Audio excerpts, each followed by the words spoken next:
It has just gone 7 p.m, Wednesday, the 28th of September, and you are watching episode 61 of Regional Wrap. Regional Wrap, providing an insight on the issues affecting regional Australia and giving a voice to regional residents. My name is Bill Bates, and joining me on this episode, How Far to Forgotten, is my guest, Tim Quilty, MLA for Northern Victoria region. Tim was elected in November 2018 to the Victorian Legislative Council for Northern Victorian region. He is passionate about individual liberty and believes that when people are free to make their own choices, peace and prosperity are the result. Prior to his election, Tim was a councillor on the Wodonga Council and maintains a strong interest in council affairs. Tim was an accountant with experience in public and private sector before being elected to the council. He was a volunteer firefighter and farmer on the family property in Adelong in Southern Victoria. And Tim is the father of 2 young boys and enjoys shooting and fishing in his spare time. Welcome, Tim. Hi, and thanks for having me on. It's been over a year since we had you on last time. Now you're coming up for re-election in the lower house.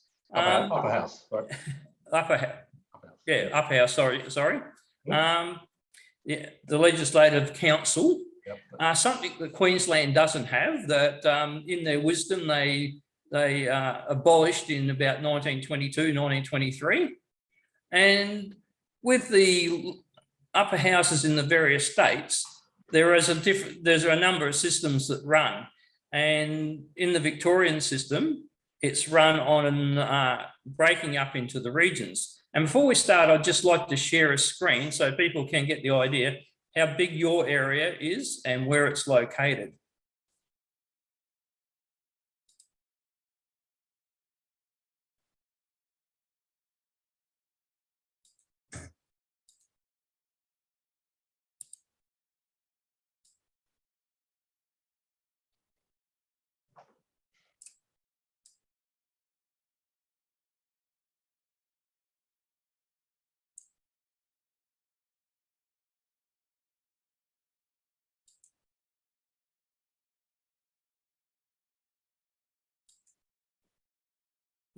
Very good.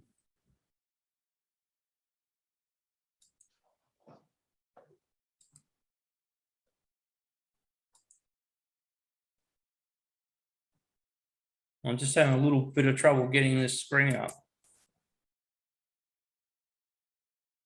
Technology is wonderful when it works.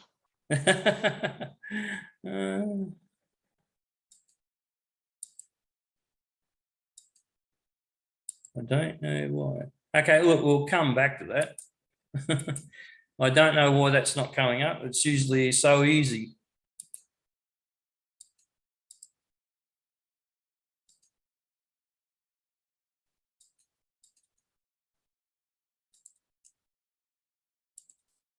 That's it.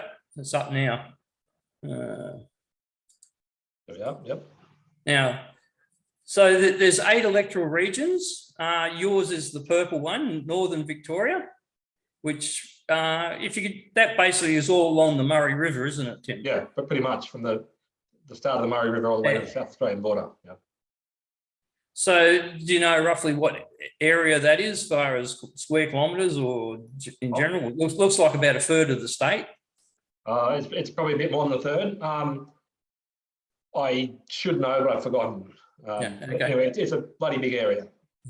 And it's in the details. Each region's broken up into 11 districts, and five members are elected for each district. Now, obviously, it gives a bit of influence to regional people, but it's still a lot further down than you'd like, because the metros have got 5 regions within that very small area. So you still got that situation, but at least you have some members who actually in the area of your regions and looking after those interests. Yep. Although I'd say it's probably even worse than it looks, because effectively half of Eastern Victoria and half of Western Victoria are metro electorates as well. What I call Greater Melbourne and Geelong, if you like, is included in 5 or 6 of each of the electorates in Eastern and Western Victoria are semi-metro electorates. So Northern Victoria, 10 of the 11 electorates are real regional ones, and 1 is outskirts of Melbourne. But on Eastern and Western, almost half of that is also part of the Greater Melbourne area. So rural influence. So does Geelong come into Western Victoria, does it? It does, yeah. Well, Geelong, what's the difference between people in Geelong and the way they live and people in Melbourne? Not much. So I call Geelong and the Mornington Peninsula as well Greater Melbourne. So really there should actually be 6 metro regions and 2 regional ones if it was really allocated on city country. Yeah. Well, that Mornington Peninsula, that area is full of pretty well-heeled people too. Yeah. I not sure if they actually share regional values. So in your system, at least it's broken down to 5 members for each region. Yep. It does give you at least 15 people from, well, almost maybe 15 people theoretically from regional backgrounds to have a gabfest in the parliament and sort of concentrate on regional issues. Mm-hmm. But New South Wales is another system where it's just the whole state votes in one block. So you could have, although you could have a lot of different parties, and even the Liberal Party, Labor Party and all that, every one of those candidates could actually live in the Greater Sydney area and get elected, and you actually got no upper house representation in the regions. Oh, exactly. And as I understand it, I think there's only one upper house MP who lives west of the mountains in New South Wales. The rest of them are all on the coast or in Sydney. So it's So basically it's the same old situation. The regions are not really getting any political influence that they need to get things across the line. This is the first election since COVID hit Victoria. We've had other states have their election. We had Queensland in 2020, and we've had ones re-elected, I think in South Australia and West Australia, post-COVID, and they had a walk-in. It was a shoe-in job sort of thing for the existing governments. Now, this is going to be slightly different for Victoria, because now you've had, although we still got COVID, there's a lot more criticism of the regulations and mandates that were put in. There's a bit more questioning. You think the Andrews government won't have that card to play, is we kept you safe sort of thing, going into this election? I'm sure they'll still try and play it. And there's a lot of people in Victoria who believe that is true. Especially in the city, and people who had jobs where they could work from home comfortably didn't mind. Many of them didn't mind that badly. But there's a chunk of people who are very, very angry with the Andrews government in Victoria. It won't be a landslide like West Australia. Having said that, at the last election, Labor had a landslide win. They got almost twice as many seats as the coalition in Victoria at that election.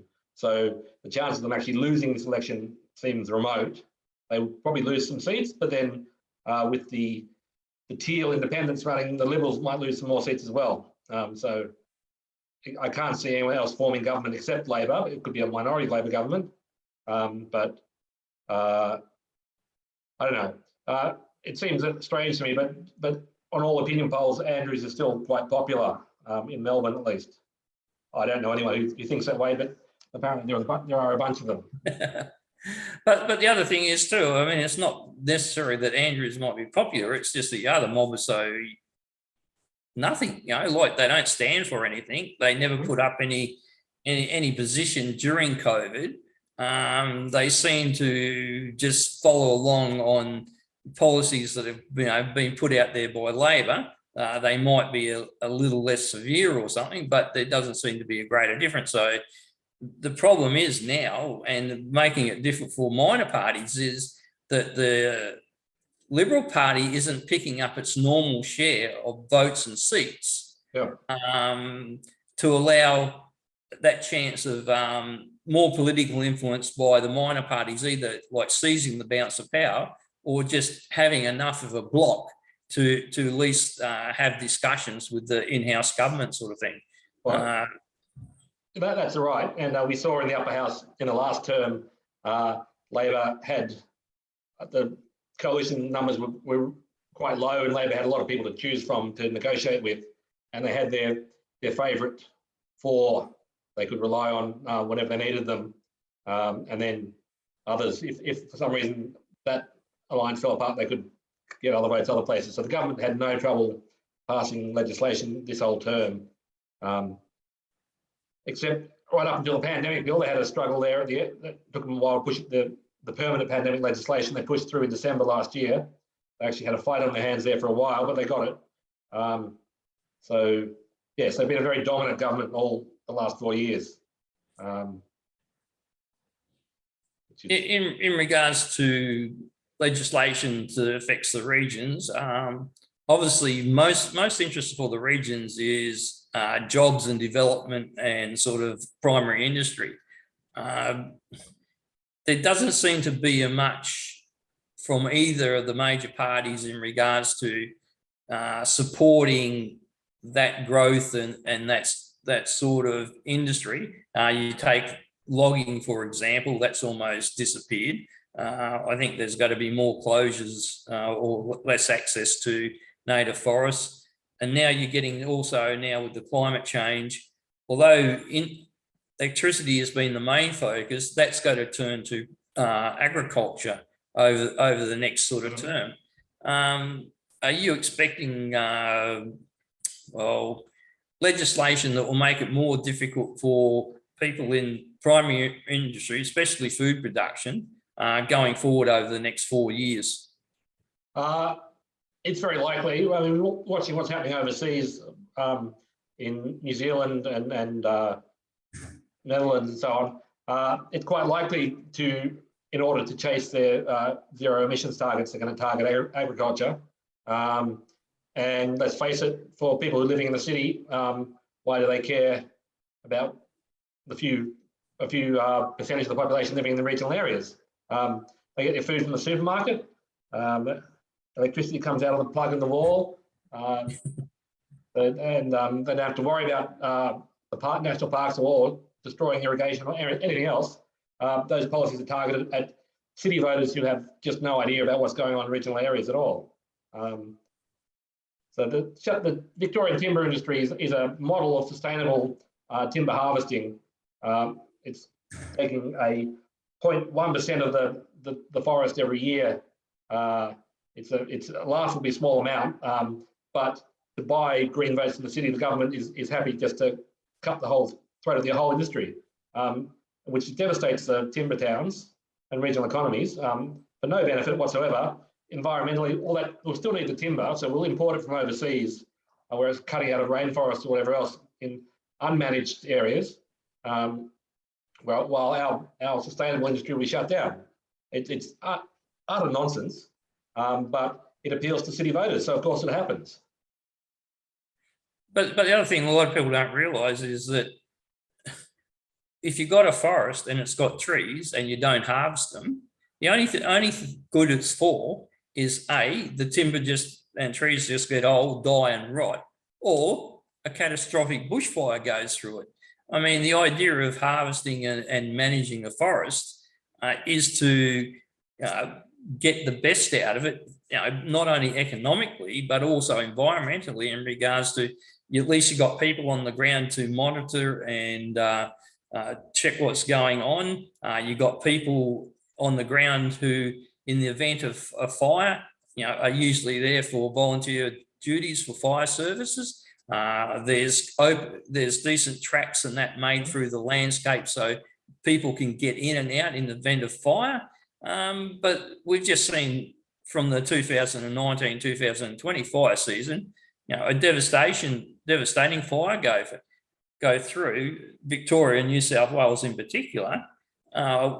Great loss of natural forest and wildlife, and people just don't get it. It's not climate change that's doing it. It's actually bad management and deserting the forest just to leave it up to nature. I think it's a retrograde step. Look, land needs to be managed. There's this fantasy of the nature untouched by human hand, this pristine wilderness. Australia hasn't had that for 60,000 years. The bush needs to be managed. We had fire stick farming or cultural burning or whatever we want to call it before colonisation, and then we let the forests get away after colonisation. We actually had massive timber growth and fire load build up, and then we had catastrophic fires, and we learned we needed to manage that properly, and we went into it and managed them with timber harvesting, with grazing, but all those things that we learned, we've now wound it right back. We're going to abandon it to build up massive fuel loads and cause catastrophic fires. It's crazy. But the other thing is too, you would think the logic for environmentalists and that would be carbon sequestration or carbon dioxide sequestration. The most effective natural way is through the growth of the trees, and then of course if you harvest that and use it as a product, and a lot of timber products are long lasting. I mean, if you go to Europe, you can go into buildings and cathedrals and all sorts of structures, and the timber's over 1,000 years old. So that's the sort of storage life you can get in carbon sequestration into timber if you harvest it and use it properly. But just to ignore that as part of the equation for this panic over carbon dioxide seems illogical. And younger trees are much better at storing carbon than older trees. So by definition, if you harvest it every 60 to 80 years areas, you're taking the maximum amount of carbon out, regrowing. It's good for the environment, it's good for the animals, but we just have this religion that trees are holy, and it's enforced on us. And I think the other thing is we've just had New South Wales have a parliamentary inquiry into sustainable timber industry, and it's the papers, the final report's been released, and I've had a quick glance over it. But gee whiz, there was nothing in there to sort of make anyone happy that that we're going to get any volume of timber out of our native forests anytime soon. And this thing that gets me is regards to, you have a country like Finland, which is a cold area, yet they get, I think, $11 or $12 billion annually from their timber industry, and it employs a lot of people. And the other thing is, it's also owned by a lot of individuals, either as direct owners or super funds and things like that. So their forest actually gives their people a lot more benefit, both financially and employment wise. Yeah. And they harvest, about 5 or 6 times more timber than we do, and yet they've only got, I think, about 1/6 of the forest area, and their forests are slow growing as well. So they're nowhere as fast growing as what our sort of mountain ash and those sort of things in. So we seem to be losing a big opportunity there, both economically and land management wise as well. And the Victorian government says, oh, we're going to switch to plantation timber, but it takes 30 years to grow, a minimum to grow plantation. They haven't started planting them yet. The industry got six years to shut down the native timber harvesting. They haven't even got around to starting to plant the replacement in timber, it's just ludicrous. Yeah, but it also just wastes the natural resource that we've got in our native forests as well. Exactly.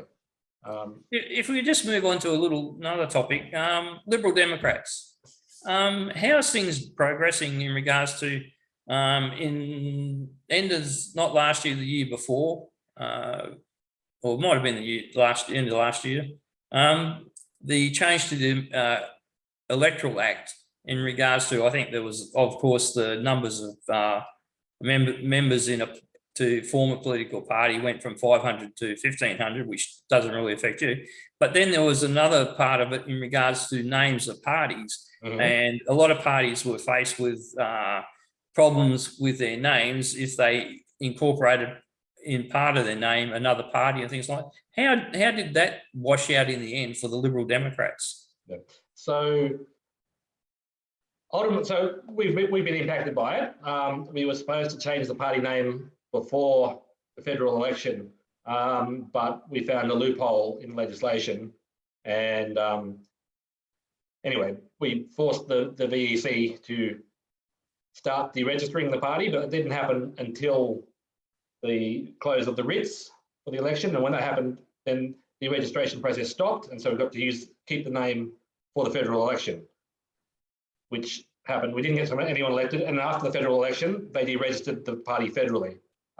So now we're reapplying to re-register, which will be it will happen. It'll just be a process of going through the hoops, and the party will be known federally as the Liberty and Democracy Party. So still Lib Dems. And in fact, we used that name once before when this happened to us in 2007.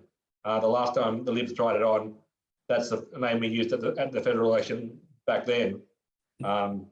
So federally, we're going to be the Liberty and Democracy Party.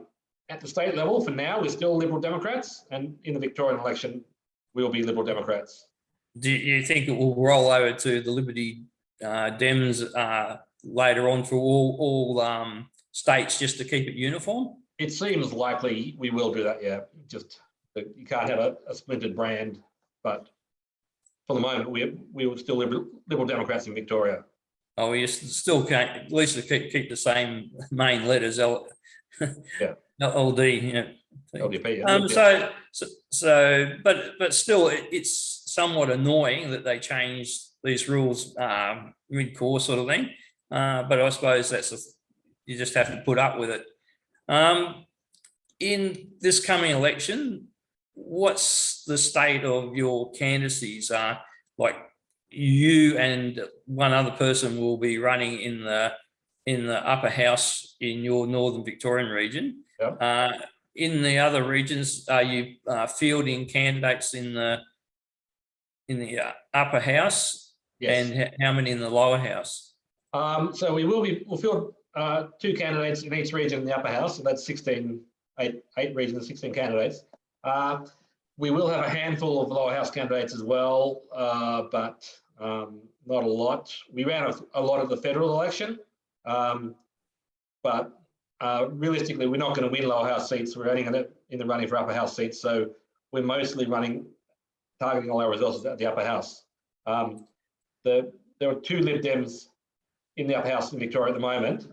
So we first of all aim to re-elect me and David, and then also to try and maybe get another 1 or 2 elected. So that's our goal as a party. So you're in the northern region. Where's David? What region's he from? He's Southeast Metro. So okay.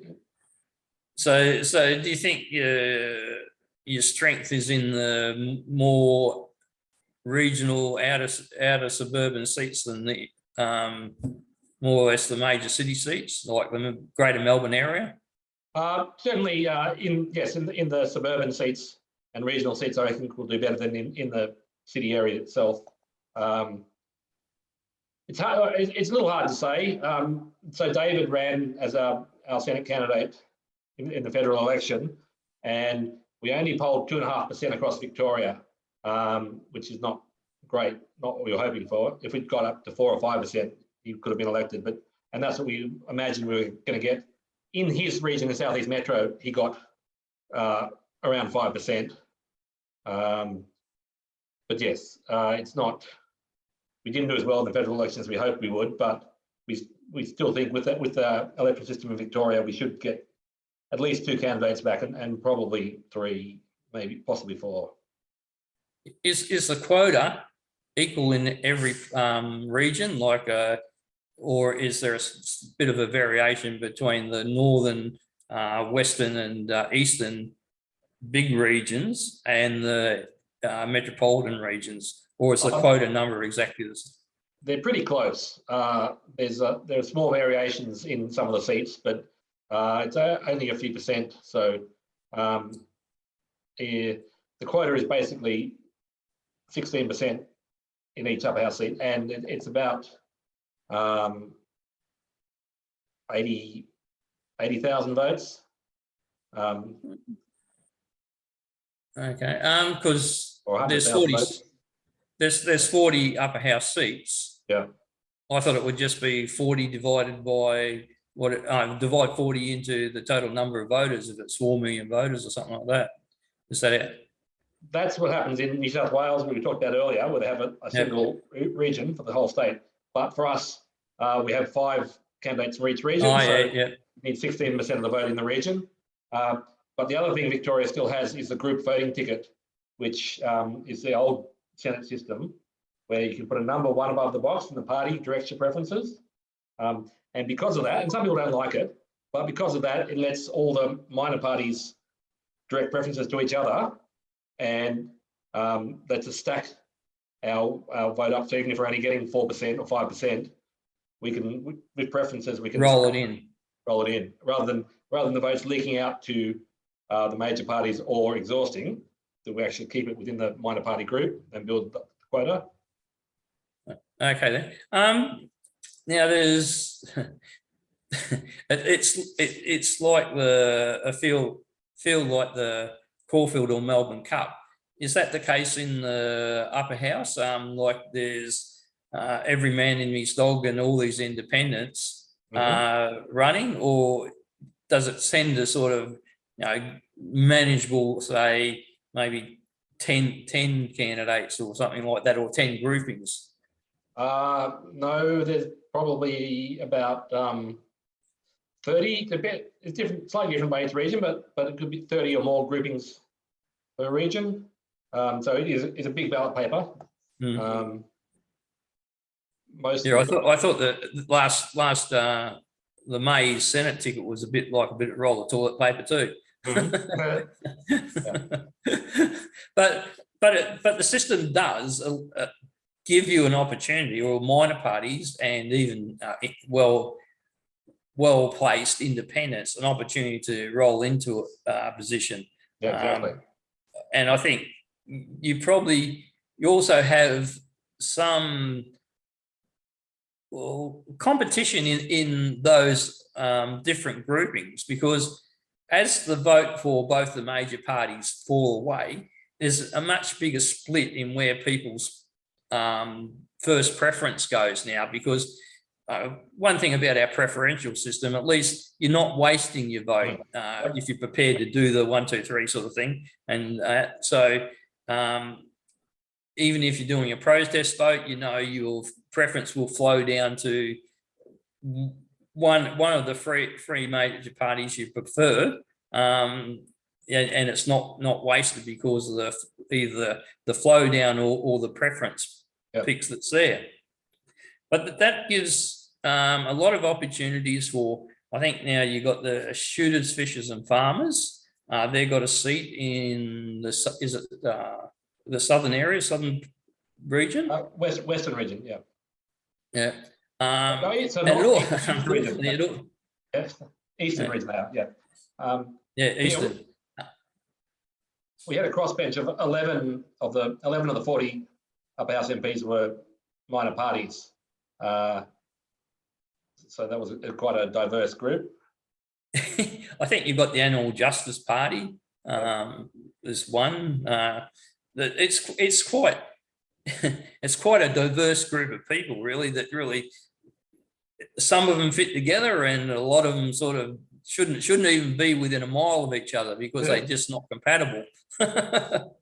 animal justice and tutors, for example, don't get on. Actually, we've been reasonably friendly as a crossbench, despite the different views as a group. We've been relatively friendly. Again, the pandemic legislation at the end of last year really put a strain on relationships. But up until that point, as a crossbench, we've really been quite collegial and worked together pretty well. Even when we didn't like the other party's policy, we still got on as people. Yeah. I suppose the other thing is because it's more of a house of review rather than coming up with your own legislation and that. But I presume you can put in like the Senate in the federal, they can actually put up legislation and that through their parties and that. Do you think there's any real changes on the horizon within the upper house as you go to the election? Can you see any sort of shift coming towards the minors or independents or things like that? Especially, people who spook the climate change panic. Yeah, I think there will be, and I think we'll probably see a few more lower house independents who are these teal candidates. We probably get a few of them in the Victorian lower house, and upper house. We'll probably get at least one or two more Greens. Just the Green, as Labor's vote drops, a chunk of that's going to the Greens, and that's going to lift them high enough to get over quota in their own right. In the upper house last term, so in 2014 to 18, there were 5 Green MPs, but this term there was only 1, and it's because all the micro parties or minor parties preference each other and locked the Greens out, and they couldn't, even though they got quite close to quota in some seats, and they couldn't get quota. But if their vote rises a bit more, they'll get quota all by themselves in at least a couple more seats. So we could see a couple more Greens return, but also there are a bunch more parties and could be some very diverse groups get up. I think the main thing is that, especially when you talk about the lower house, any losses by Labor will probably go to the Greens, and any losses from Liberals probably go to people like the Teals. Mm-hmm. So it's still this dilution of the primary vote for the 2 major parties. Yes. That starts to open up opportunities for a good, solid third party somewhere along the line, if they can sort of actually get some of the small parties actually join together and be a useful third party. I think that's on the horizon, because we're seeing, I'm not sure what's happening in Victoria, but we're seeing the Liberal vote sort of drop down into the low mid 30s, and the Labor vote sort of not much better in that first primary vote. And they really, there's not too many seats where they get over the line on their first preference or anywhere near it. So I think that's starting to open up good opportunities for good candidates with good interrelations with other minor parties to get that flow down and capture those seats. It's certainly possible, and we will see it in the future. But the trouble is, as we said, a lot of the Labor vote goes to the Greens. So it leaks off in all directions, but a good chunk of the vote Labor losers goes to the Greens, and so you'll end up with the Greens becoming the third party in the lower house, and Labor Greens forming a coalition to get into government, which is possibly the worst of all worlds. Won't that be wonderful? Yeah. Well, in Queensland with the federal election, before the election we had one seat in the Greater Brisbane area as a Green, and after the election we now got 3. Mm-hmm. If that translates into the next state election, we have an issue where we could, especially in that concentrated around the Brisbane city itself and fairly close to it, we could have as many as 9 seats for Greens. And that becomes an issue in regards to it would even be hard for I think it would be just about impossible for the Labor to form a majority government without him. So I think there's problems on the horizon, and especially if the Liberal Party can't get back to its lifting its own primary vote, and then sort of the other minors on that side of the spectrum can capture enough seats as well. So I think there's a problem ahead for Queensland, but we'll see how Victoria goes in this first test game. And we've got the New South Wales coming up in March next year as well. So that's right. That's got to be another interesting feature as well. If we could just move on to some of the issues you're dealing with in your constituency, being along the Murray River, and I'm quite aware of the irrigators' angst north of the river in New South Wales, with their farming and the problem with the Murray-Darling Basin Authority, the outtake of irrigation water in northern New South Wales along the Darling, and its impact on the irrigators in the southern region. I know the border of New South Wales is actually the high water mark on the Victorian shoreline. Does Victoria actually have rights to take water from the Murray River? Oh, look, we do. There is the Murray, before the Murray-Darling Basin Authority was the Murray, something, I don't know, anyway. So the water was divided up about 100 years ago between the states, so they agreed to share it out.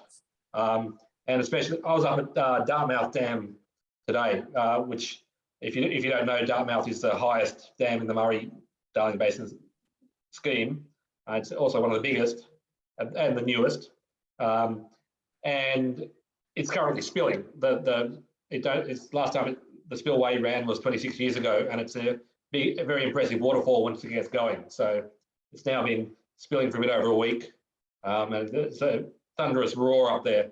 And we're probably going to get big floods down the river in a month or two, probably bigger than 2016.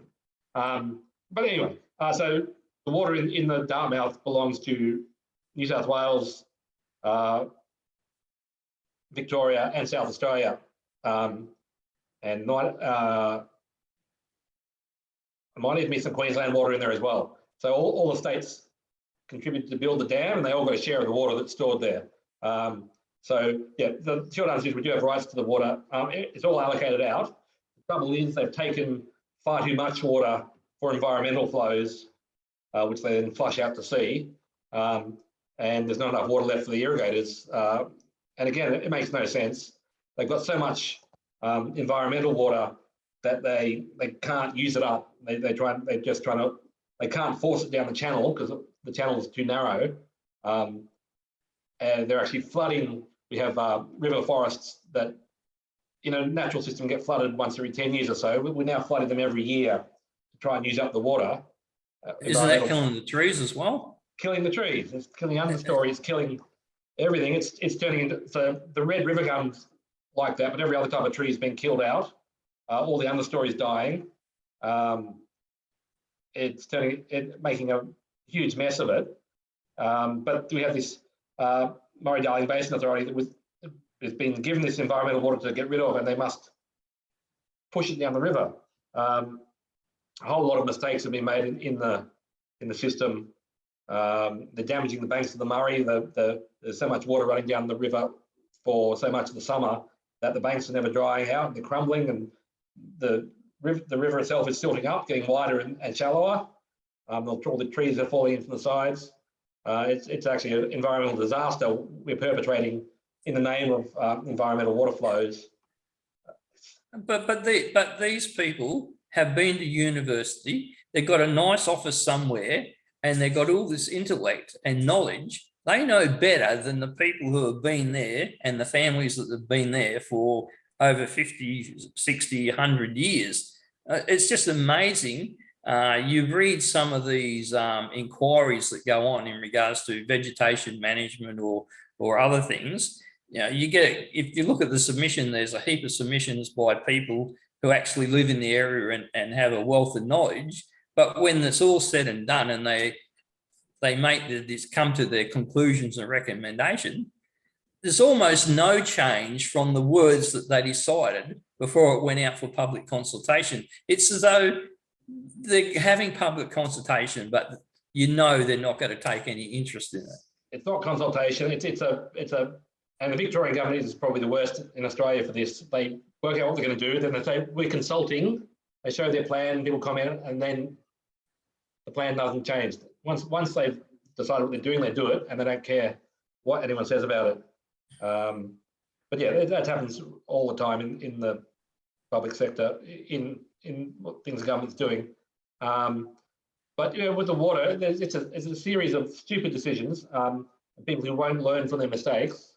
They're worried about, we've made the river more saline, but there's always been salinity in the river. We have fish that need the salt water, that live in the river, that need actually salty water to live in.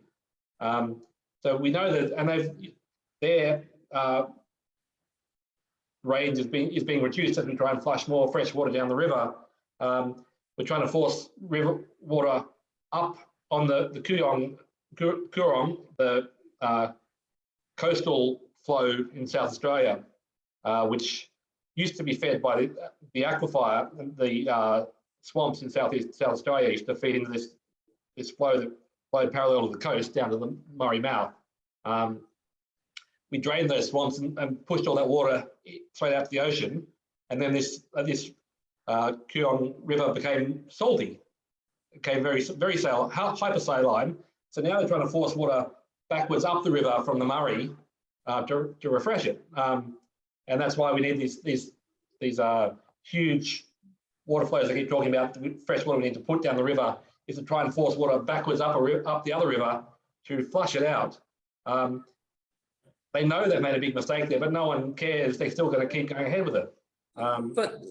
But even though they realise the problems, then the thing is they don't want to change and they don't want to admit they're wrong. So that's the problem. But the other thing is you're having these environmental flows, but you're having these environmental flows to support something that's man-made, like Lake Alexandria through those barrages. Yep. I mean, the first thing that should happen is they should actually be removed and let it go back to a tidal system.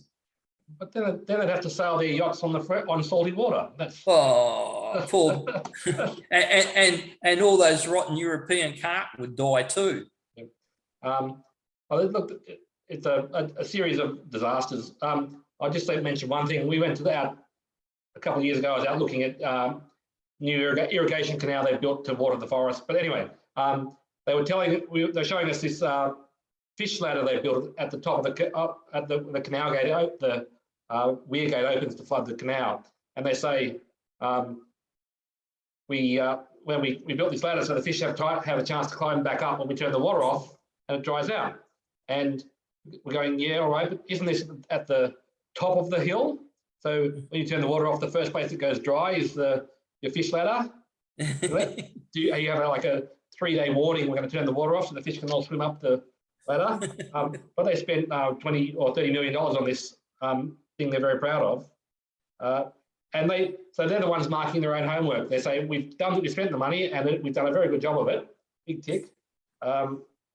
It's ludicrous. But there's another thing. I mean, Australia, when we first got here, most of the settlers realised that they came across these things called billabongs, and that showed any common sensible person that obviously the rivers change over time through silting and that and change course. So maybe if you want to keep a river in good order, maybe you should actually dredge it and keep the centre course running at a greater pace than the banks if you want to keep everything.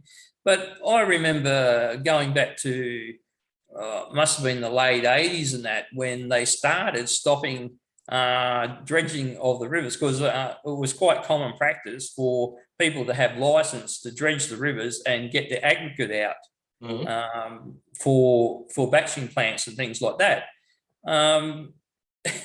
And I remember there was a group in, I had a friend in Seymour who had a batching plant and had the rights to dredge the river there. And when they banned that, took only a matter of about 2 or 3 years for the banks to start really getting cut to pieces, especially on the bends that have been created. Mm-hmm. But there's just no way you can convince these people anymore that dredging the river is a legitimate operation. You just can't get it through to them. Do you think that would still be the case now? What, this is nearly 30 years later? Probably even more so. Having said that, they do want to dredge out on the Murray at the Barmar Choke, which is the narrowest part of the Murray, which is stopping them forcing their environmental flows down the river. So they actually do want to dredge that part of the river. But if anyone else wanted to do it, there's no chance whatsoever it would be allowed. They won't even let people build new quarries near the river in case the river banks change inland a kilometre and flood the quarries or something. So it's real. Extraction is very, very difficult anywhere, but they're going to do it themselves to get their water down. I noticed in your little bio you like hunting and fishing. Access to public land for recreational purposes, state forests and national parks. Is there a gradual pressure in Victoria in regards to starting to limit the access of the public to various areas? Oh, it's a massive thing. It's well underway. We saw in the last few years that rock climbing was basically banned in almost all of Victoria. Access camping in national parks is almost entirely stopped. They're going to pass a whole bunch of new laws now that if you stray from the official tracks, you're going to get fined. If you overturn a rock, you're going to get thousands of dollars in fines. If you touch a stick somewhere, you're going to get fines. If you go swimming without a permit, fines. They don't want people in the parks at all. It's crazy. So really, they just want people to be locked up in their own homes and maybe go to the local playground and the local park, and that's it. No, is that going to be our lot for the future in regards to getting in touch with nature and being part of the overall environment? Oh, look, I think largely. Look, they have built some big, massive new walking trail they built through the national park in Victoria here, but they bulldoze this track through. But if you're not allowed to stray off the track, and that's the thing, you will be allowed to walk in only the designated areas. You'll be able to rock climb on 1% of the rocks, which don't have any Indigenous heritage, but everything else will be off limits. Basically, they want you corralled and contained so that the pristine wilderness can be left to itself. But if they want to build a wind farm, right? We've got some developments up here at the moment, and it must annoy the hell out of the environmentalists or the true ones. They've done all this work over the years to stop logging up at Ravenshoe and other areas near the World Heritage Area and things like this.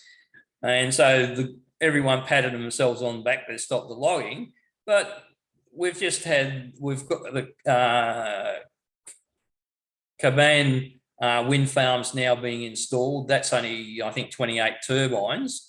And we're going to have 95 turbines installed in the Cholumbin forest. Now, all these people who work for over a generation to get rid of logging in these areas, yet with a quick tick and almost no environmental study or opposition on that, we're suddenly getting 70-metre wide tracks cut through this bushland, which that they fought to save, to install all these wind turbines.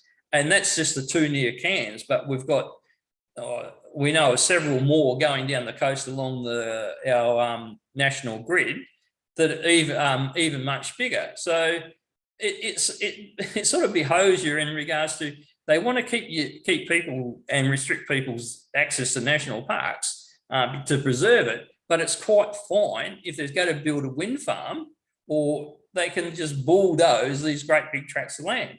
So what's going on in Victoria in regards to wind and solar farm ticks of approval? So it's something similar. I don't know if they're putting them in the forest, but they're certainly putting them on farmland out in the west and the north of the state. They're building massive solar farms. They're putting up wind farms everywhere. And then obviously the high voltage power lines crisscrossing the countryside like a steel spider web to carry all the power to the city where they use it. It's one of the things I talk about a bit is they're imposing all the costs of this environmental energy dream they have on regional Victoria, while the benefits go to the city. And none of it makes sense again. So one of the things as a party we talk about is legalizing nuclear power. If we can't have coal power, which is a quite energy dense source, the only functional effective way we can replace it is with nuclear. To build a solar farm or wind farm, it uses 10,000 times the materials as a nuclear plant does. The amount of toxic waste coming out of a solar farm is massively here. Nuclear power produces very small amounts of waste, which are easily looked after. The waste from a solar farm is toxic forever, and it lasts 20 years.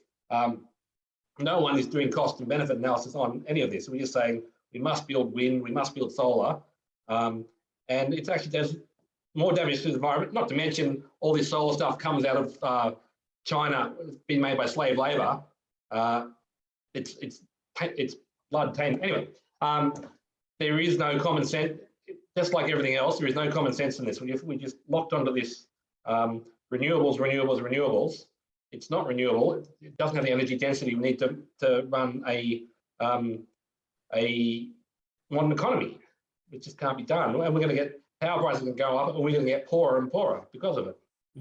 Well, as you pointed out, most of these, the hardware for wind and solars comes from overseas. So basically, we're exporting our wealth out of the country to import this stuff.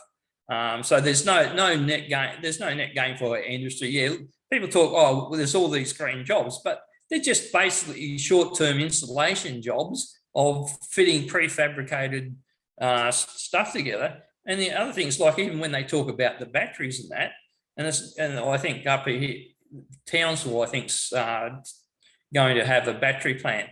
But when you look into it, they're not making the batteries. They're simply getting the batteries and putting them into the frames and all that to be sent out.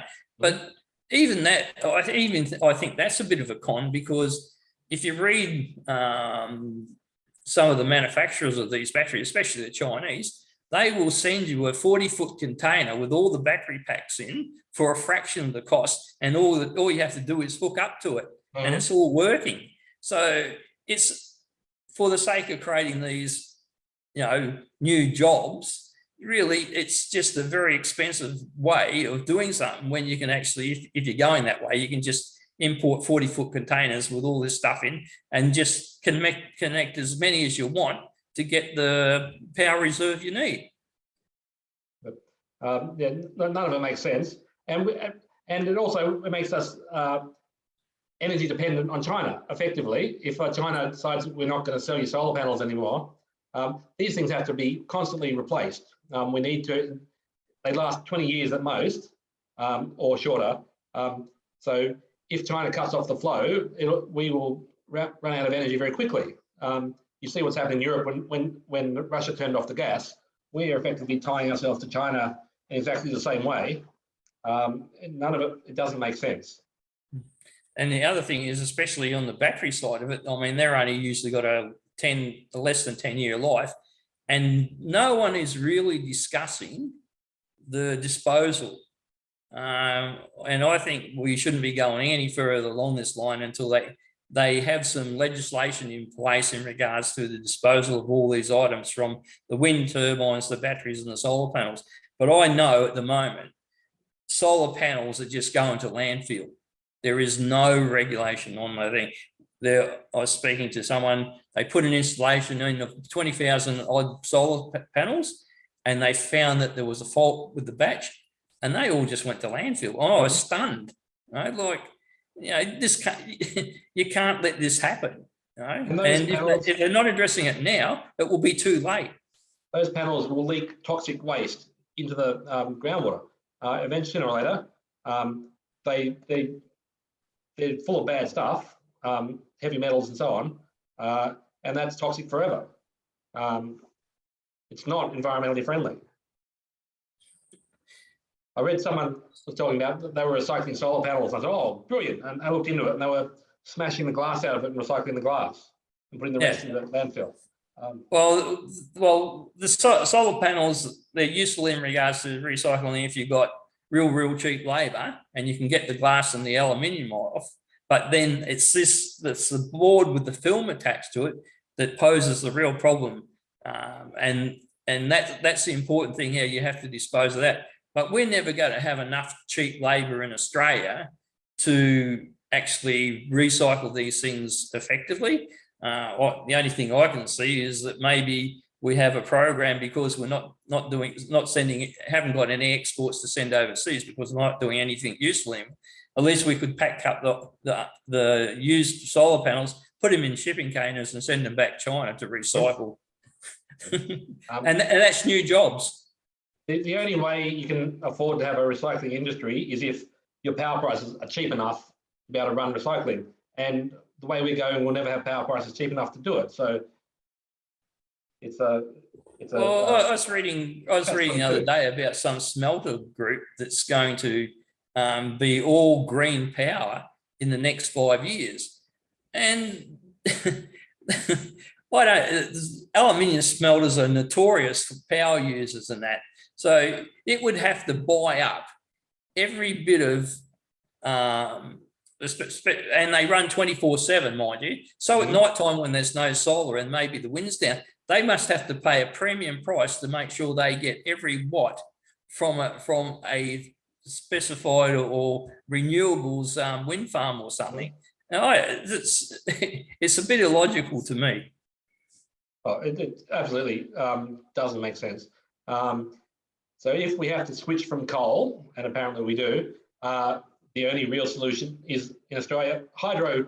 The only countries that have decarbonised their economies have huge amounts of hydro or have nuclear power. And you'll see that around the world, in parts of Canada, in Norway and so on. If you've got the hydro power, you can do it, but we don't have the water in Australia to make that work, or nuclear power plants. And we've got to bite that bullet. Yes, it's definitely the way to go if we have to get up coal. But I mean, it's completely logical giving up coal. I mean, burning fossil fuel emits CO2, but that's plant food, that greens the planet. And we know from satellite imagery starting back in 1986 that as the carbon levels have gone up, so has our forest and the spread of greenery. So it's like we're afraid of plant food. It's completely illogical. Well, I'm not going to argue with that. But what I say is whether we like it or not, we're now locked into this shutting down coal plants. I don't see how we can stop that movement. It's captured both sides, both major parties and the Greens. And as we see with the Teal voters, they're happy to tip out political parties that won't support it. So if we're going to have to make the change, well, nuclear power is the only way we can do that and still maintain our civilization. But the other thing is the pain we will have to go through until they realise that is going to be quite devastating. I think if you start off with this attitude that wind and solar are the only way, and then also using hydrogen by the excess wind and all this at certain times, although I've had to talk with people in regards to the hydrogen industry, that needs 24/7 power.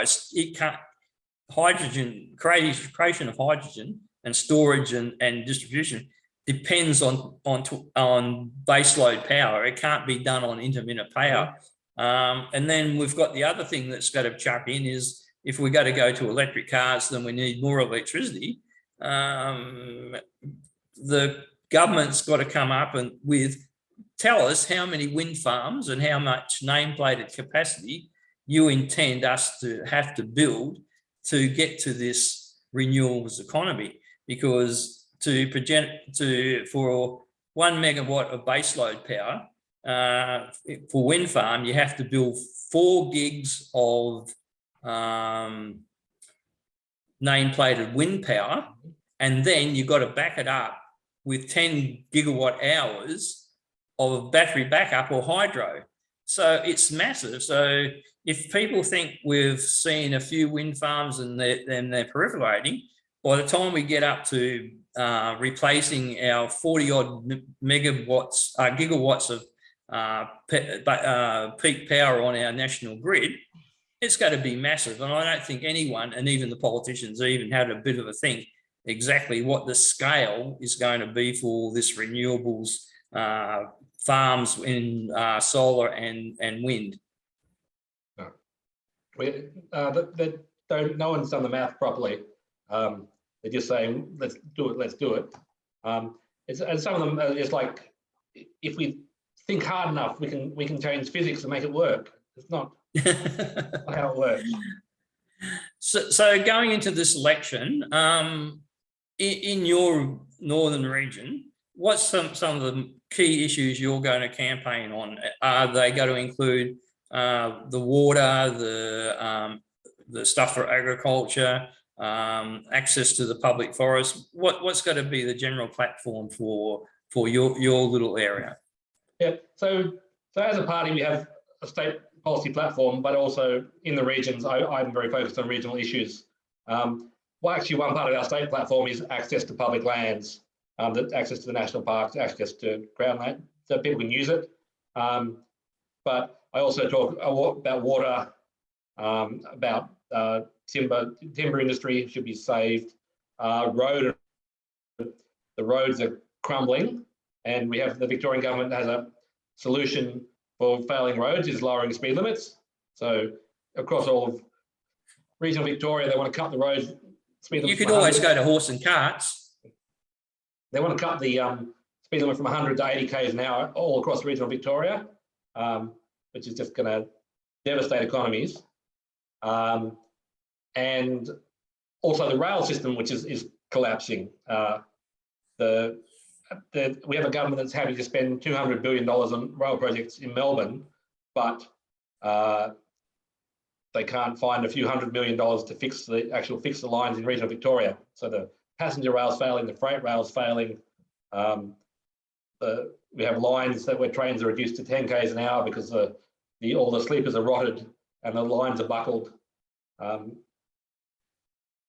Do you think that project in metropolitan Melbourne in regards to that new rail system, I think it's basically it sort of gets people, instead of being a spoke system anymore from everywhere you go into Melbourne and back out, it runs around, it runs a bit of a loop around.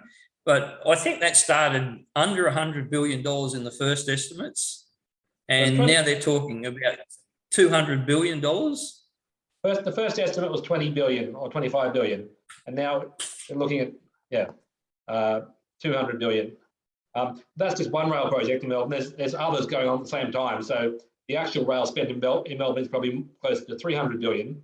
At the same time as there's just meanwhile hospitals and schools and all the rest of the sort of falling apart. No, there's a hospital crisis in Melbourne now. There's been one in regional Victoria for 20 years, but now there's one in Melbourne as well, and the government's panicking about ambulance times in hospitals. Anyway, we could go on, but we know how it works. There's money to spend in Melbourne. There's no money to spend in the regions at all. A couple of budgets ago, they announced $1 billion for regional hospitals. And I said, oh, that sounds all right. And I looked into the budget papers, and it was 650 million of that was for Frankston Hospital. And Frankston is in Melbourne. Yeah, it's just down the road. Yeah. That was their idea of regional. So there's actually no money for the regional areas whatsoever. And we're hearing announcements from both major parties about new hospitals in Melbourne every week now. But we've been waiting for an announcement up here in Albury Wodonga for our hospital, and it's deadly silent. Um, Do you think this is going to stick in the core of regional voters eventually, or is it slowly coming? Because to me, if they're sort of spending that sort of money on that railway line, and there's little else coming out to the regions, you think there would be some angst in the regions that would back for? I'm sure there will be some, and I think if Labor loses any seats to the coalition, it'll probably be a couple of regional seats. They only have, out of the 20 or so regional electorates, 20 regional electorates in Victoria, Labor hold about 2 of them. So those are at risk, and they might lose a couple of upper house seats in the regions. But by and large, the regions don't vote for Labor anyway, so they don't care. Oh. Well, we'll just see how it pans out. But look, we've gone over the hour. Just like to finish up now in regards to, is there any last sort of points you want to make, especially to the people in northern region of Victoria in regards to going forward to this election? So I didn't really get to talk about the party policies much. I want to say one of the big things I've been running on is an anti-corruption platform, trying to hold and there's a lot of corruption in Victoria, within the police force, within the public service, within the government itself. And one of the things I've campaigned on in the last 4 years is about corruption. And so as a party, we're running strongly on an anti-corruption platform, funding the integrity agencies properly and so on. But for me as a regional candidate, a lot of my issues are just about getting a fair deal for the regions. And honestly, the only way that's going to happen, I think, is ultimately by breaking, we've talked about Brexit before, breaking away regional Victoria to make a new state. And that's part of my platform as well. It's been harder to sell than I thought it was, and COVID got in the way and made it harder still, but I think regional Victoria has to get away from Melbourne if we're going to survive at all. Well, I think that's the same for regional New South Wales and regional Queensland. We just got this domination of, in our instance, the southeast corner with its 73 seats of the whole 93, and we've got no upper house. And it's the same thing. I mean, and the way things are moving forward, the populations of Melbourne, Sydney, and Brisbane are going to continue to grow and outpace the growth in the regions. So the only way it's going to go for the regions is diminishment in political influence. And I mean, like with Brexit for the regions, it's in the Constitution. It's provided for in the Constitution, new states. So we just got to somehow convince people in the regions. Well, our forefathers made the provision for it. Well, we've got to take up the opportunity to actually do that in the future. Yeah, absolutely. And if we don't do that, all our regional communities will die. You see it, if you come from a small country town, you already know what's happening. Larger regional communities have not felt it so badly because people flow into them as fast as they're flowing out to the Melbourne. But sooner or later, even the big regional communities are going to suffer as well.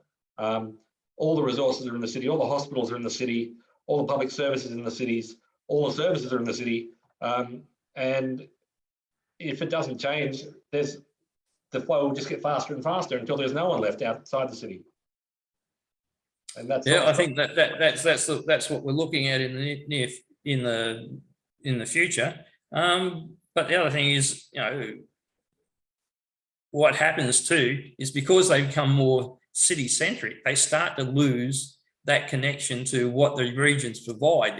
And when it gets to the situation where they no longer have a connection to the people who grow their food as a basic and the needs for what those people need to grow the food, I think then we're going to be in real dire straits. If you wind the clock back 50 years, most people who lived in the city had a relative in the country, and they went there on the farm on holidays, and there was some knowledge, even people were born in the city, they had a connection to the country. That's gone now through the dwindling people in the country and immigration to people who had never had connection in the first place. Now the vast majority of people in the city have no connection to the bush at all. and no understanding, no knowledge. And you can see the results when they pass legislation that damages the regions.